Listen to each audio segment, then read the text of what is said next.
name's Haydn Bechthold. I live here in Toronto, but I'm originally from Ottawa.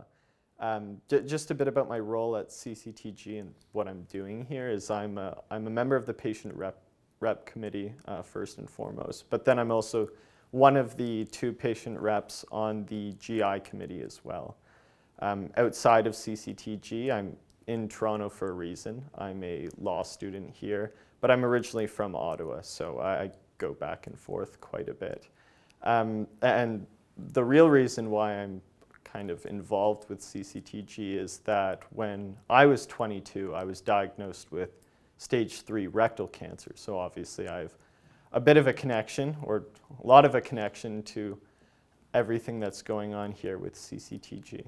So when I was diagnosed, very young, whatever, but what really drove me was that I had really good treatment. So I had, right from the beginning, I had my biomarkers done, and and because of that, I was eligible for a type of immunotherapy, which at the time at least, this was in 2021, was not kind of the standard in Ontario. My treatment took really well. I did really well with it, and I mean the outcome was as much as I could hope for. So I really started becoming interested in clinical trials because I was able to benefit from this form of modern medicine that most Canadians aren't able to, or it's not available to them.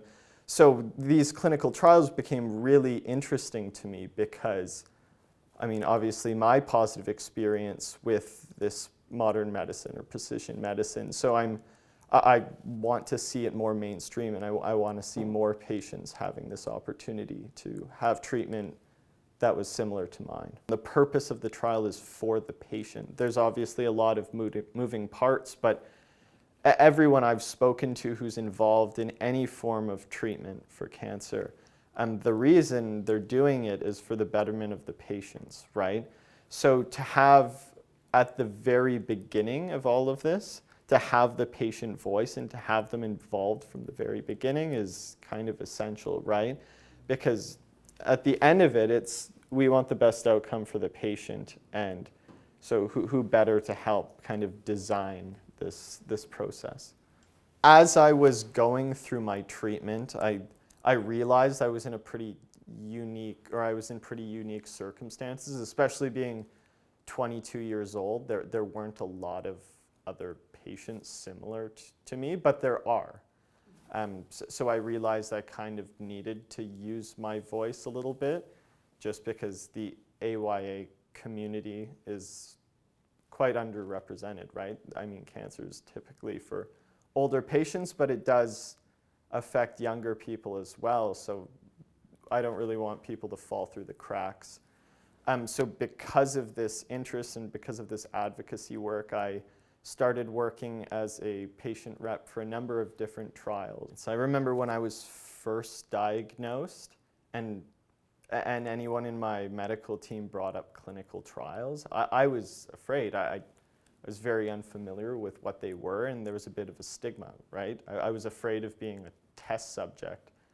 Now that I'm more familiar with the concept and I'm seeing more and more of what goes on behind the scenes, it's really the most, in my opinion, most attractive form of treatment. There's all these different forms of treatment available to patients now that you wouldn't be able to access unless it was in a trial, right? So a lot of the time you can have these treatments like mine, or like what I received, funded because you're doing a trial.